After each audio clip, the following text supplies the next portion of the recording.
So tayo po ay nasa quarter 1 pa rin, lesson 8 ng ating grade 9 mathematics, okay? So now tayo po ay magpuproceed na sa introduction of quadratic function. So without further ado, let's start our lesson. So introduction to quadratic function. Quadratic function, sabi dito mga anak, ito po ay nagko-consist ng two variables, yung tinatawag nating independent variable x, and then we have the dependent variable y. Okay, so meron din tayong tinatawag na general form of a quadratic function. So parang yung standard form dun sa ating quadratic equation. Pero this time, since function na tayo, so ito yung tinatawag nating function, y is equal to ax squared plus bx plus c. Actually yung y, mga anak, yung ating function, yung iba gumagamit tayo ng, for example, f of x. Yung parang ganito anak, f of x. So, function din yan. Or pwede rin namang y. Okay? So, mamaya malalaman natin kung bakit tatawagin natin independent variable si x and then dependent variable naman si y. So, mamaya matatakil natin kung bakit. Okay? So, let's consider this function. So, we have the function y is equal to 3x plus 1 and then y is equal to x squared plus 2x minus 4. Okay? So, sabi dito, kailangan daw natin gumawa ng table of values. So, familiar na kayo dito dahil ng grade 8 meron kayo nito. So, meron tayong x and y doon sa table natin. Dito muna tayo sa first function natin. So, sa first function, so, dito sa x, di ba kanina nabanggit na si x is yung tinatawag nating independent variable. Okay? Pag sinabi natin independent, nakapag-iisa. So, y, kasi yung mga value ng x natin, tayo yung maglalagay. Okay? So, tayo yung magbibigay ng mga values niya. Hindi siya nakadepende sa kung saan pa man kayo. And commonly, ang ginagamit natin dyan is yung negative 2, negative 1, 0, 1, 2. Basta yung 0 niya nasa gitna or pwede namang wala. Yung number line, okay? So now, ito lang yung ginamit ko dito kasi ito lang naman yung kailangan ko para mapakita natin yung graph mamaya. Okay? Pero again, pwede kayong mag-start sa negative 3, negative 2, negative 1, 0, 1, 2, 3. It depends kung saan natin kailangan yung graph na mabubuo natin. So ito, dahil ito yung ginamit ko, ito lang kasi yung kailangan ko for the graph later on. So kaya siya tinawag again sa x na independent variable, kayo yung mag-a-assign ng values dyan. Now, kay y naman tayo. So, bakit naman siya tinawag na dependent variable? When we say dependent, siya po ay nakadepende. So, dahil yung value ng y ay dedepende sa value ng ating x. Okay? So, paano yun? Yung y kasi natin, anak, is magkakaroon tayo nito pag sinolve natin yung ating, dito sa ating function. So, for example, ano daw yung magiging value ni y kung ang x ay negative 2? So, dedepende kasi siya dito. So, paano yun? Nung grade 8, meron na rin kayo. Siyempre, kailangan natin tong function. Okay? So, yung function natin, y is equal to 3x plus 1. So, ano daw yung value ni y kung ang x daw natin ay negative 2? So, papalitan lang natin yung ating x ng negative 2. So, copy si 3. Si x, pag tayo ay nagpapalit ng value, nabanggit ko na rin yan dati, lalagyan natin ng parentheses. So, plus 1. Again, ang pinalitan ko lang ay si x. So, si x daw ay negative 2. Ano daw si y kung ang x ay negative 2? So, this will be multiply. So, 3 times negative 2 is negative 6 plus 1. Okay, and now, we have negative 6 plus 1, different sign. So, subtract. Nandun sa mga previous video ko yon. Different sign, subtract, get the sign of the larger number. So, this will be negative 5. So, ito ngayon yung value ng ating y kapag daw si x ay negative 2. So, your y is negative 5. Okay? Next. So, malinaw na kung bakit, erase ko lang to. Wait. O, malinaw na kung saan galing tong negative 5 ha. So, again, si y ay tinawag nating dependent. Napilok na ako. Si y ay tinawag nating dependent kasi ang value niya ay nakadepende kay x. Okay? So, now, ano naman daw ang value ni y kung ang x ay negative 1? So, gagamitin ulit natin yung ating function. Yung function natin dito. So, y is equal to 3x plus 1. So, this time, anak, si x naman daw ay negative 1. So, papalitan natin si x na negative 1. And then, copy lang the rest. Next. So, is equal to, syempre, PEMDAS, una ang multiplication. 3 times negative 1, dalawang magkaibang sign kapag sa multiplication, always negative. Baka mamaya man positive kasi mas malaki po si 3. Hindi, kasi tayo ay nagmumultiply. Diba? Yun ang yung sinasabi niyo mas malaki si 3, yun ay reason natin doon sa addition and subtraction. Pero tayo ay nagmumultiply. So, ano yung rule sa multiplication? Basta magkaiba ang sign, always negative. Okay? So, 3 times 1 is 3. And then, copy plus 1. And then now, ito na yung answer natin. Negative 3 plus 1, different sign, subtract. Get the sign of the larger number. So, yan. Si y daw ay negative 2 kapag si x ay negative 1. So, doon ang galing si y. Okay, next. Paano naman daw kung si x ay 0? Okay. So, again, gamitin ulit natin yung function. So, yung function natin, y is equal to 3x plus 1. So, this time, ang x naman daw ay 0. So, 3, palitan ng 0, plus 1. So, is equal to 3 times 0. Alam naman natin na any number multiplied by 0 is always 0. So, 0 plus 1 is 1. Okay? So, ang y daw ay 1 kung ang x ay 0. Next. And the last one, size ko lang. The last one is, kapag naman daw ang x ay 1. Teka, may pen. So, copy again the function. So, the function is y is equal to 3x plus 1. So, this time naman, paano daw kung si x ay 1? So, 3 times 1 plus 1. So, we have 3 times 1 is 3 plus 1. And then, 3 plus 1 is 4. Okay, so yun ilalagay natin dito. So, si y daw ay 4 kapag si x ay 1. Okay? So, ganun yung paggagawa natin ng table of values. Okay? So, yun naman anak ay napag-aralan nyo na ng grade 8. Inano ko lang, nirefresh ko lang kayo. Okay? So, now, same with this one. Dito naman, close ko lang to. Ang inassign kong values naman dito, nagsimula ako sa negative 4, negative 3, negative 2, and so on. Anak, again, yung value ng x ay nasa sa inyo. Basta kailangan may interval, yung parang sa number line, from negative to positive, something like that. So ito lang kasi yung mga kailangan ko para mapakita ko sa inyo yung graph na kailangan nyo makita. Okay? So, isa-isahin ulit natin. So actually, hindi ko na isa-isahin lahat kasi masyadong haba yung video. Mag-solve lang ako ng isa, pero same process na ginawa natin dito. This time, yung function naman natin ay y is equal to x squared plus 2x minus 4. Again, same process lang din sa paggagawa ng y dito. So dito, ano daw ang value ni y kapag daw ang x ay negative 4? So lahat ng x, papalitan natin ng negative 4. And then, kopyahin lang lahat ng hindi papalitan. Okay? Si x lang ang papalitan ko. Ayan. So kinopy ko lang yung square, copy plus, copy 2. Si x lang yung papalitan. Lahat ng kasama ni x, kopyahin. And then, solve. So negative 2 squared, again, negative 4 pala rather. Negative 4 squared is positive 16. Ang ibig sabihin po niyan ay negative 4 times negative 4 kasi exponent tells how many times the base is multiplied by itself. So negative times negative is positive, 4 times 4 is 16. Okay? Next. So PEMDAS rule pa rin lagi. Una yung may exponent before multiplication. So ito, i-multiply ko na rin ng diretso. So positive 2, anak ha, si positive kay 2 yun. Huwag kakalimutan. So positive 2 times negative 4, nag-multiply tayo ng dalawang magkaiba, so always negative. And 2 times 4 is 8. The rest, kopyahin lang muna. Okay, pag may na-solve na, kopyahin para hindi kayo malito. Next, so 16 minus negative 8. O anak, di ba, pag walang nakalagay, automatic positive, di ba? So tayo po ay nagma-minus. So yung rule natin sa subtraction, sabi sa subtraction, different sign subtract. So 16 minus 8 is 8, and then get the sign of the larger number. Mas malaki si 16, therefore, positive. Actually, pwede nyo na hindi ilagay yung positive, nilagay ko lang ha. And then copy minus 4. So ito na siya. Different sign pa rin, so subtract, get the sign of the larger number. So, ito na yung value ng ating y kapag ang x natin ay negative 4. So, kapag daw ang x ay negative 4, your y is positive 4. Okay? So, ayan. Same process doon sa lahat ng nandyan. Pero again, masyadong haba yung video, kaya kayo na po yung mag-solve nung iba sa bahay. Okay? Pag-practicean nyo. Pero ito na po yung mga answer dyan. Kasi masyadong haba kung ipapakita ko lahat ng solving. Now, after nating makagawa ng table of values, di ba nagagawa tayo yan para tayo ay makapag-graph. Okay, so i-graph natin tong dalawang function na to. Since ang lesson natin ay introduction pa lang naman ng quadratic function, ang inaalam pa lang natin is kung ano nga ba yung itsura ng isang quadratic function. Okay? So let's graph. So marunong na rin kayo nito ng grade 8. So yung horizontal line natin is the x-axis, and then the vertical naman or yung nakatayo is the y-axis. Okay?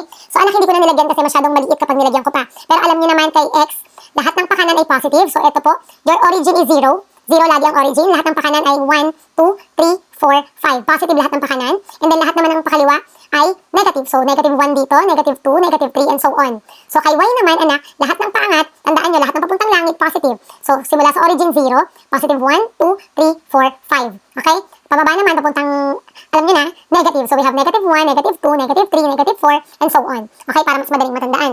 Anak, yung values ng pag-a-assign nyo actually dyan, pwede namang hindi siya by 1. Pwede kayong by 2, kunwari 2, 4, 6, 8, 10, basta make sure may interval. Okay, so ngayon, ang ginamit ko ay 1, 2, 3, 4, 5, and so on, kasi yun lang naman yung kailangan ko dito sa aking table of values. So marunong na kayo mag-graph dahil napag-aralan nyo na yun ng grade 8. Kapag x yung ginagraph natin, anak, yan po ay horizontal. So it's either pakanan pag positive or pakaliwa kapag negative. Ang y naman, paangat pag positive at pababa naman kung negative. So graph muna natin itong una. So we have negative 2 and negative 5. Anak, lagi kayo magsisimula sa origin. Ito siya ha, sa origin.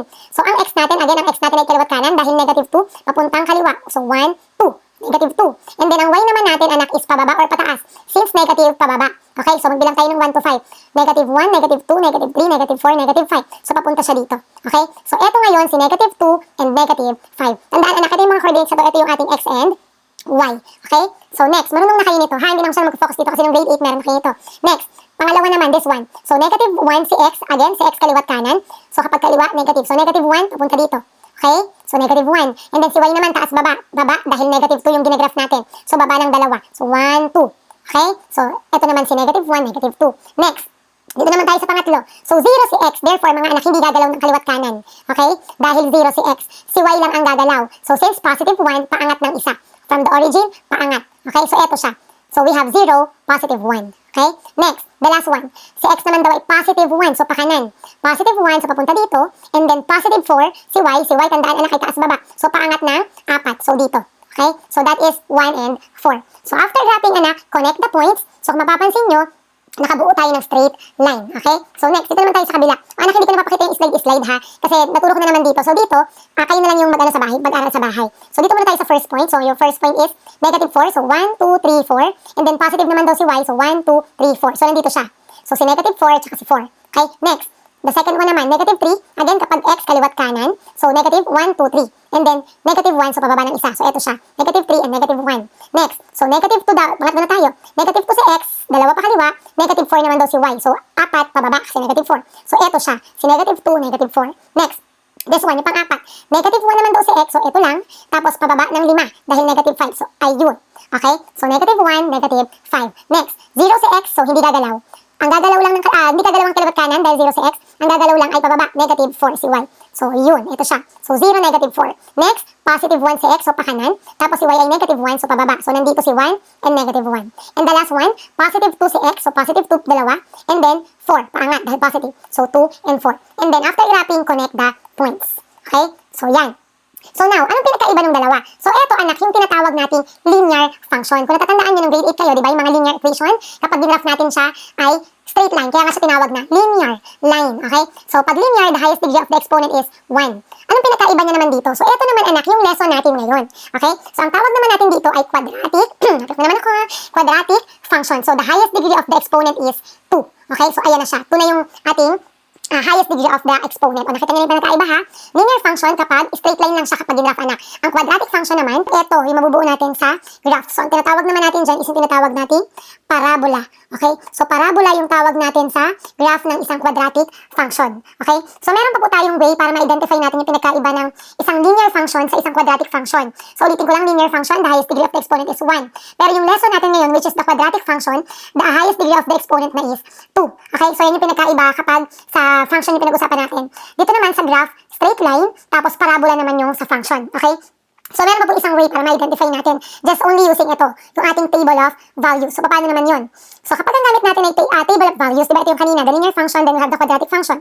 So, ito yung table of values kanina kung naaalala nyo pa. So, unlike sa linear function na nagpo-produce daw ng equal dun sa differences, dun sa equal first differences, ang gulo. Dun sa quadratic function, anak, nagpo-produce siya ng equal differences dun sa pangalawa na. So, paano yun? Ima-minus lang natin ito pabaliktad. So, for example, ito, we have 4 minus 1. So, 4 minus 1 is 3. And then, minus lang natin lahat. Baliktad. So, 1 minus negative 2. So, 1 minus negative 2. Diba, anak, pag magkatabi, nagiging positive. Kasi pag magkatabi yun, diba, multiplication yun. So, negative, negative, positive. Basta magkatabi yung sign, tas parehas, positive yun. So, this will be 1 plus 2 is 3. So, same process dito. Negative 2 minus negative 5. So, again, magkatabi ulit to. This one. So, positive ulit ito siya. So, negative 2 plus 5 is 3. Kasi different sign subtract, get the sign of the higher number. So as you can see mga anak, sa linear function, pag kinuha natin yung differences, doon pa lang sa unang differences, nag-produce na siya ng equal differences, which is 3. Sa quadratic function naman anak, doon siya magpo-produce ng equal differences sa pangalawa. Okay, so paano yun? So subtract natin 1 by 1 ulit. So 4 minus negative 1. So magkaparehas ulit, so this will be positive. Ito ha, ito, yan. So 4 plus 1 is 5. This one, anak, same process lang, hindi ko na isa-isahin. So this one, negative 1 minus negative 4. So negative 1, this will be positive. Ito, itong dalawang to. So different sign subtract, get the sign of the higher number, 3. So same din dito, negative 4 minus negative 5. So this will be negative 4 plus 5, which is 1. Same process here. So ayan, negative 1.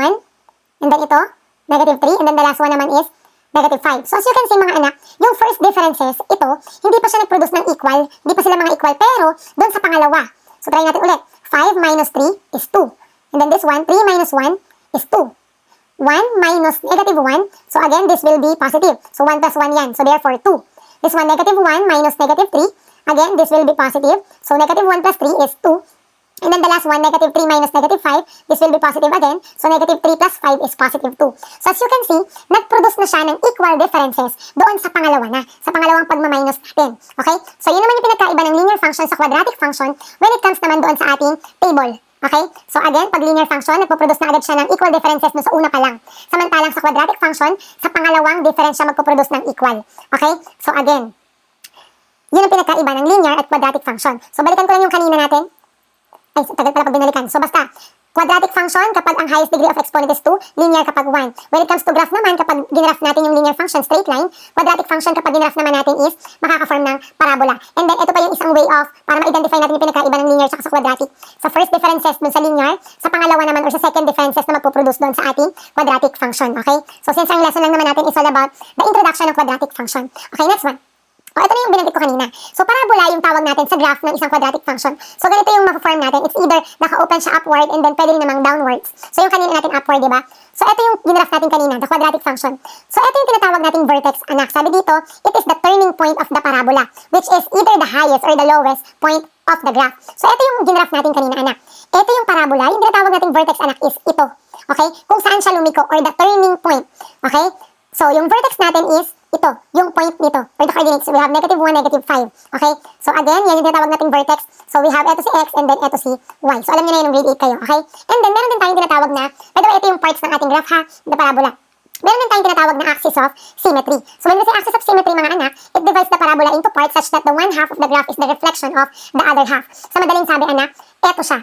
Okay, yan. Yan yung tinatawag nating axis of symmetry. Yung kung saan mahahati natin yung parabola into parts na kung saan parang reflection itong isa, mapapansin nyo ito, tong part na to, reflection niya itong isang na to. Okay?